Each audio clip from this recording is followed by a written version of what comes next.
back to my YouTube channel Maths with Priya. Today we continue our lecture of class 11 mathematics chapter number 1 sets.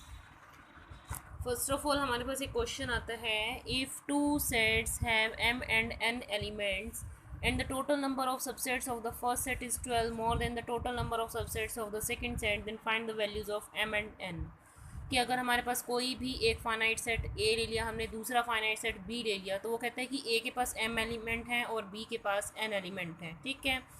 इसके पास उसने कहा आगे कि इसके पास जितने सबसेट्स होंगे वो इसके सबसेट से 12 ज़्यादा होंगे. ठीक है. तब हमने एम और एन की वैल्यू निकालनी है. कल हमने एक थ्योरम की थी कि अगर ए के पास वन एलिमेंट है तो उसके सबसेट्स होते हैं 2^1. टू एलिमेंट्स होते हैं तो सबसेट्स होते हैं 2^2 और अगर हमारे पास m एलिमेंट्स होते हैं तो 2^m सबसेट्स होते हैं. ठीक है. तो यहाँ से हमने लिख दिया therefore total number of subsets of set A 2^n. इसी तरह से सबसेट सेट बी के कितने हो गए 2^n. अब हमें ये दिया हुआ था कि जो 2^m है वो किसके इक्वल है, इनसे 12 ज़्यादा है, तो हमने वही लिखा. इधर से हम इसको इधर ले आए 12 के फैक्टर क्या हो गया हमारे पास 4 × 3.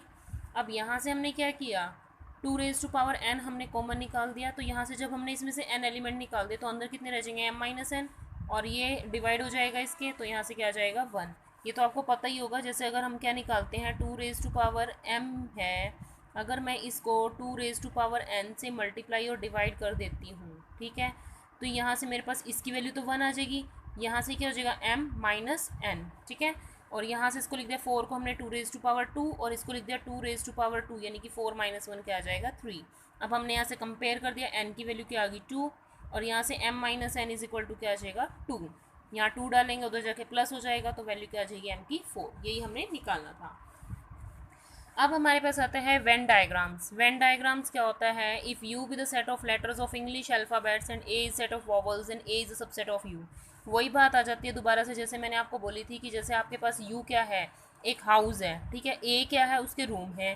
तो रूम जो है वो किसके अंदर आ रहे हैं, हाउस के अंदर, तो वो उसका क्या होंगे सबसेट. इसी तरह से यू हमारे पास क्या है, इंग्लिश के सारे अल्फ़ाबेट्स हैं.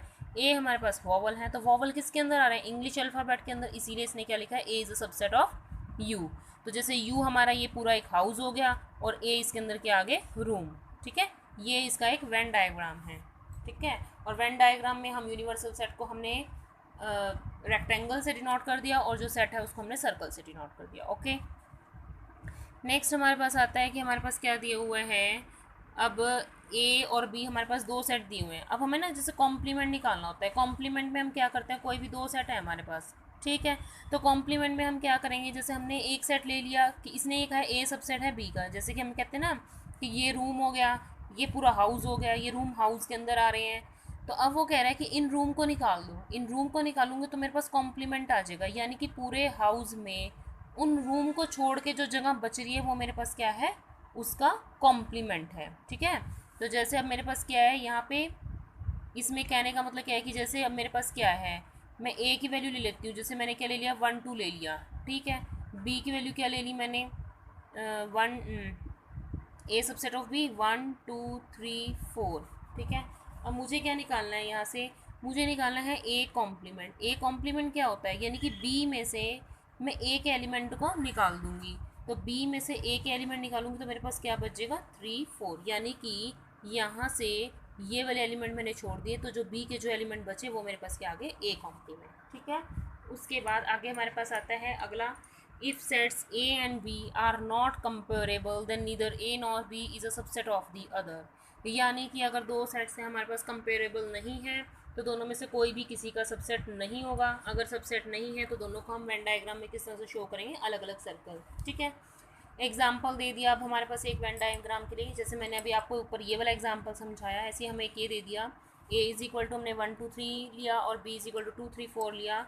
वेन डायग्राम U है हमारे पास और इसके अंदर हमारे पास दो सेट आ रहे हैं ए और बी. तो यहाँ से क्या हुआ, ए के अंदर 1 2 3 था, बी के अंदर 2 3 4 था, दोनों में कॉमन एलिमेंट आ गया 2 3, जिसको हमने यहाँ पे लिख दिया. ठीक है. आई होप आपको ये समझ में आया होगा. अगर आपको कोई भी क्वेरी होती है तो आप मेरे को कमेंट सेक्शन में लिख सकते हैं. ठीक है.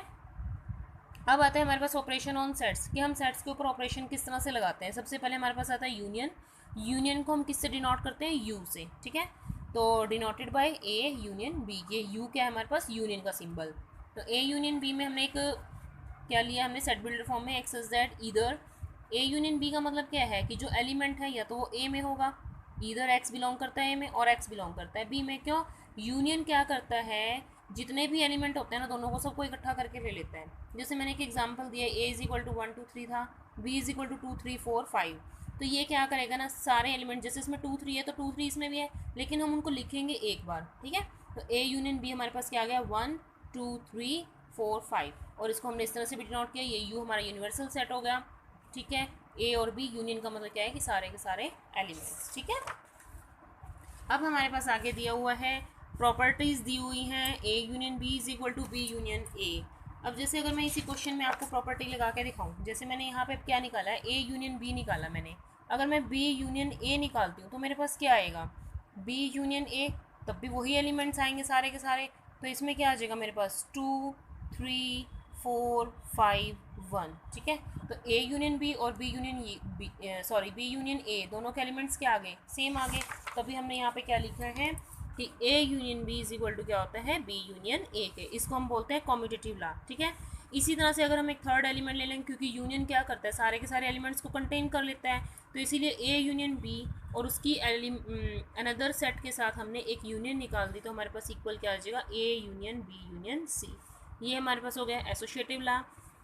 अच्छा, अगर हम ए की यूनियन ए के साथ निकालते हैं तो ये हमारे पास क्या आ जाता है, अब मेरे पास ए में यही एलिमेंट हैं, अगर मैं दोबारा से, जैसे मुझे क्या दिया हुआ है, ए यूनियन ए निकालनी है मुझे, तो ए में मेरे पास क्या है 1 2 3, अगर मैं इसी की यूनियन 1 2 3 के साथ निकालूंगी तो मेरे पास क्या आएगा, 1 2 3 ही आएगा ना, तो विच इज़ इक्वल टू क्या आ गया अगेन ए। तो तभी हमने यहाँ पे क्या लिखा है कि A union A is equal to क्या होता है, ए के, ठीक है। और अगर फाई के साथ निकालते हैं तो भी ए आएगा, क्यों, क्योंकि फाई हमारे पास क्या होता है, एम्पटी। ए की यूनियन यू के साथ निकाल लेंगे, यू हमारे पास क्या था, यूनिवर्सल सेट, इसलिए इक्वल टू क्या आएगा, यू। फिर हमने लिखा A subset of B, then A union B is equal to B, ठीक है। ए अगर बी के अंदर है तो ए की यूनियन अगर मैं बी से निकालूंगी तो बी ही आएगा। जैसे इसके लिए मैं आपको एक एग्जांपल दे देती हूँ कि ए मेरे पास क्या आ गया, 1 2 आ गया, बी इज इक्वल टू मैं ले लेती हूँ 2 3 ले लेती हूँ, ठीक है। तो अगर मैं यहाँ पे, अब ए किसका सबसेट है, यहाँ सॉरी मैं 1 2 3 ले लेती हूँ, ठीक है। अब मेरे पास क्या आ गया, यहाँ पे ए में 1 2 है, बी में 1 2 3 है, अगर मैं ए की यूनियन बी निकालती हूँ तो मेरे पास क्या आएगा, 1 2 3 आएगा, और विच इज़ इक्वल टू क्या आ गया, बी के, ठीक है। तो यही यहाँ पे इन्होंने कहा है। इसी तरह से ए जो है वो यूनियन, अब ये है मेरे पास यहाँ पे ये प्रॉपर्टी दी है कि ए सबसेट है यूनियन बी का, क्यों, अब ए यूनियन बी मेरे पास 1 2 3 आया, ए के अंदर एलिमेंट है 1 2, तो ये इसका सबसेट हुआ ना, क्योंकि इसके दोनों एलिमेंट इसके अंदर आ रहे हैं, ठीक है। इसी तरह से इसने लिखा है बी सबसेट है यूनियन बी का, अब इसमें 1 2 3 है, ये 1 2 3 इसमें आ रहा है, तो ये इसका सबसेट होगा ही, ठीक है। और एक इसने अनदर दिया है हमें रूल, ए यूनियन बी अगर हमारे पास फाई आता है, अगर दो कोई भी सेट हैं उनकी यूनियन हमारे पास फाई आ रही है, तो ये सेट भी क्या होगा, फाई, और ये सेट भी क्या होगा, फाई, ठीक है। आई होप आपको ये सब समझ में आया होगा। इसी तरह से अब हमने यूनियन किया, अब हमारे पास इंटरसेक्शन, यूनियन में हम क्या करते हैं, दोनों सेट के एलिमेंट्स को विदाउट रिपीटिशन सारे के सारे हम ले लेते हैं, ठीक है। इंटरसेक्शन में हम क्या करते हैं, दोनों में सिर्फ जो एलिमेंट कॉमन होते हैं हम वो लेते हैं। जैसे हमारे पास ए में दे दिया 1 2 3 4, बी में दे दिया 3 4 5 6, तो ए इंटरसेक्शन बी में क्या आएगा, जो एलिमेंट इन दोनों के अंदर हमारे पास क्या है, कॉमन है, इसमें 3 4 है, इसमें भी 3 4 है, इसीलिए ए इंटरसेक्शन बी हमारे पास क्या आ गई, 3 4, ठीक है। सिम्बॉलिकली मैंने इसको डेफिनेशन में दिखा दिया, A intersection B is equal to X is that X belong करता है ए में, और यहाँ पे हम लिखेंगे एंड, जब भी हम इंटरसेक्शन लिखते हैं तो उसके लिए हम एंड का यूज़ करते हैं, ठीक है। तो यहाँ से आगे एक्स बिलोंग करता है ए में एंड एक्स बिलोंग करता है बी में, मतलब कि एक्स ए में भी होगा और एक्स बी में भी होगा। ये हमने वेन डायग्राम से शो कर दिया, ये यू है, ए है, बी है, और ये इंटरसेक्शन है। इंटरसेक्शन में हमने क्या लिया, कॉमन पॉइंट्स, ठीक है। अच्छा, प्रॉपर्टीज़, जैसे अभी हमने ये यूनियन ऑफ सेट्स के ऊपर प्रॉपर्टीज़ की है, ऐसे इंटरसेक्शन पे आएगी तो वहाँ पे सारे में क्या आ जाएगा, सिर्फ इंटरसेक्शन, ठीक है। अब हमारे पास आ जाता है properties of union and intersection. अब हमारे पास ये प्रॉपर्टीज़ दी हुई हैं, इसको देख लेते हैं क्या दिया हुआ है हमारे पास।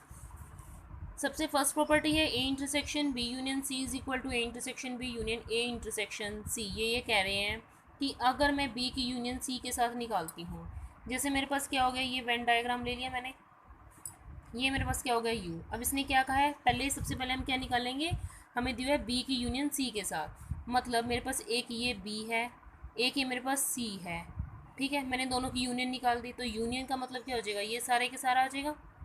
ठीक है, अब एक अनदर सेट में ए ले रही हूँ, ठीक है, एक अनदर सेट में ए ले रही हूँ, तो अब वो कह रहा है इसके साथ इंटरसेक्शन निकालनी है, तो इंटरसेक्शन में क्या आएगा, ए का ये वाला पार्ट आ जाएगा, यानी कि ये वाला पार्ट। ठीक है, इंटरसेक्शन में हम क्या लेंगे, कॉमन पार्ट्स। तो यही हमने यहाँ पे शो किया कि बी यूनियन सी निकाल दी पहले, उसके बाद एक अनदर सेट ए के साथ इसकी इंटरसेक्शन निकाली, तो ये वाला पार्ट। ठीक है, इसी तरह से अगर हम अलग से करेंगे, पहले मैं सी ना लूँ, तो ए की बी के साथ मैं इंटरसेक्शन निकालूंगी तो मेरे पास ये वाला पार्ट आएगा, फिर मैं ए की सी के साथ इंटरसेक्शन निकालूंगी तो मेरे पास ये वाला पार्ट आएगा, दोनों की यूनियन कर दूंगी तो ये सारा का सारा आ जाएगा। ठीक है, आप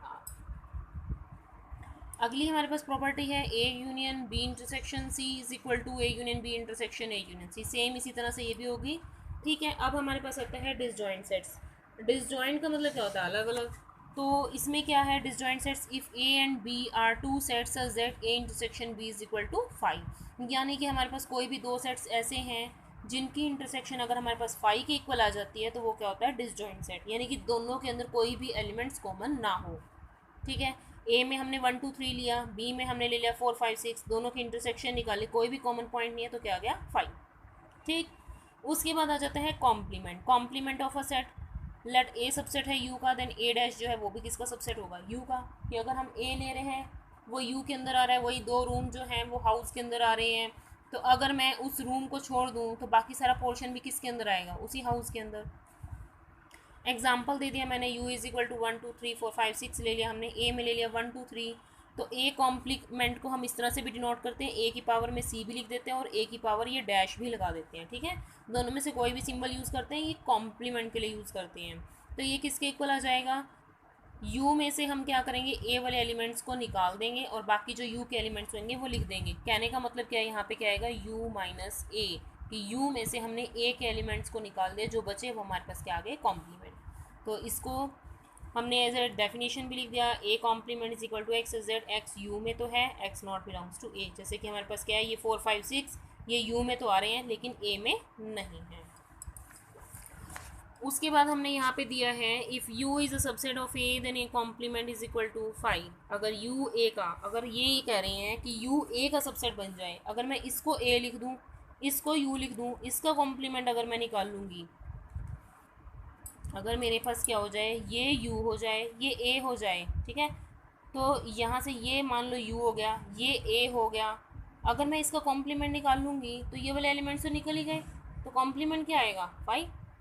ठीक है, और अगर मैं a की यूनियन, जैसे अब मेरे पास क्या था यहाँ पे, मेरे पास क्या है, मेरे पास u के अंदर क्या है, 1 2 3 है। ठीक है, और a के अंदर मैं a का एलिमेंट ले लेती हूँ 1 2। ठीक है, अगर मैं यहाँ से a कॉम्प्लीमेंट निकालती हूँ तो मेरे पास a कॉम्प्लीमेंट की वैल्यू क्या आएगी, 3 आएगी। अब ये कह रहा है कि a की यूनियन a कॉम्प्लीमेंट, अगर मैं इन दोनों की यूनियन निकालूंगी तो क्या आएगा, 1 2 3 which is equal to u। अगर मैं इन दोनों की इंटरसेक्शन निकालूंगी तो दोनों में से कोई भी सेट कॉमन नहीं है तो क्या आ जाएगी, 5। अगर मैं दोबारा से इसका कॉम्प्लीमेंट निकालूँ, ए कॉम्प्लीमेंट का मैं दोबारा से कॉम्प्लीमेंट निकालती हूँ, मतलब मैंने क्या करना है, ए कॉम्प्लीमेंट का मैंने कॉम्प्लीमेंट निकालना है, तो मैं यू में से इसको माइनस कर दूँगी अब, तो मेरे पास क्या आ जाएगा, 1 2। ठीक है, तो यही लिखा है हमने कि ए का double complement is equal to A. ठीक है, आई होप आपको ये सब समझ में आया होगा। अब हमारे पास आते हैं डिफरेंस ऑफ सेट्स। डिफरेंस का मतलब हमने यूनियन भी देख ली, इंटरसेक्शन भी देख ली, अब हम देख रहे हैं डिफरेंस। तो डिफरेंस में हमने क्या लिखा, a minus B, A minus B is equal to क्या है, एक्स जेड। एक्स ए में तो है, a माइनस बी मतलब क्या है कि a में से हमने b के एलिमेंट्स को निकालना है। जब a के एलिमेंट रखना है इसीलिए हमने लिखा है कि x a में तो है लेकिन x b में नहीं है। अगर मैं लिखूँ b माइनस ए तो x b में तो है लेकिन x a में नहीं है, क्योंकि मैं a को निकाल रही हूँ। तो मैंने एक एग्जाम्पल दिया, a में ले लिया 1 2 3 4, b में ले लिया मैंने 2 4 7 9। ठीक है, तो a माइनस बी निकालूंगी, a में से b के एलिमेंट को निकालना है। b के एलिमेंट क्या है, 2 4 7 9, इसमें कौन से आ रहे हैं 2 4, तो 2 4 निकालूंगी तो क्या आ जाएगा 1 3। इसी तरह से मैं b माइनस ए निकालूँ, तो a के एलिमेंट को मैंने b में से निकालना है, तो b के क्या एलिमेंट बचेंगे 7 और 9।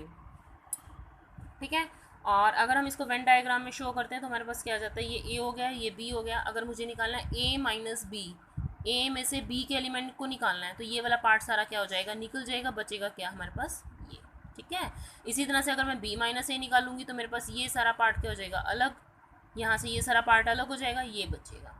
ठीक है, रिमार्क दिया हुआ है the set A minus B, A intersection B and B minus A are mutually disjoint sets. Mutually disjoint का मतलब क्या है कि सारे के सारे इंटरसेक्शन क्या आएगी, five. That is the intersection of any of these two sets is a null set. यानी कि अगर मैं इन दोनों की इंटरसेक्शन करती हूँ तो भी फाइव आएगा, इनकी इंटरसेक्शन करूँगी तो भी फाइव आएगा, इनकी करूँगी तो भी फाइव आएगा। ठीक है, अब आ जाता है हमारे पास symmetric difference. Symmetric difference of sets, इसमें हमारे पास क्या दिया हुआ है, सिमेट्रिक डिफरेंस। अब सिमेट्रिक डिफरेंस को हम किससे शो करते हैं, ए डेल्टा बी। ठीक है, ये हमारे पास क्या होता है, सिमेट्रिक का सिंबल। तो इसमें क्या लिखते हैं हम, A minus B union B minus A. ठीक है, ये हमारे पास होता है। तो एग्जाम्पल दे दिया, A is equal to 1 2 4 5, B is equal to 2 5 8 9। ठीक है, हमने एक एग्जाम्पल ले लिया। अब ए माइनस बी हमने कहा था ना, अगर ए में से बी के एलिमेंट निकाल रहे हैं तो जो बचेंगे ए के। ठीक है, वो 1 4 बच गया, बी माइनस ए निकालूंगी तो बी के एलिमेंट बचेंगे। सिमेट्रिक डिफरेंस हमने क्या कहा है कि ए माइनस बी की यूनियन बी माइनस ए के साथ। तो ए माइनस बी 1 4 है, यूनियन 8 9 है, तो ए सिमेट्रिक डिफरेंस बी के आगे आप दोनों की यूनियन निकालें तो सारे के सारे एलिमेंट्स क्या हो जाएंगे, इकट्ठे हो जाएंगे। ठीक है, आई होप आपको ये वीडियो पसंद आई होगी। अगर पसंद आई होगी तो आप हमारे चैनल को सब्सक्राइब कीजिएगा, और अगर आपकी कोई भी क्वेरी हो तो कमेंट सेक्शन में प्लीज़ रिप्लाई कीजिएगा। Thank you.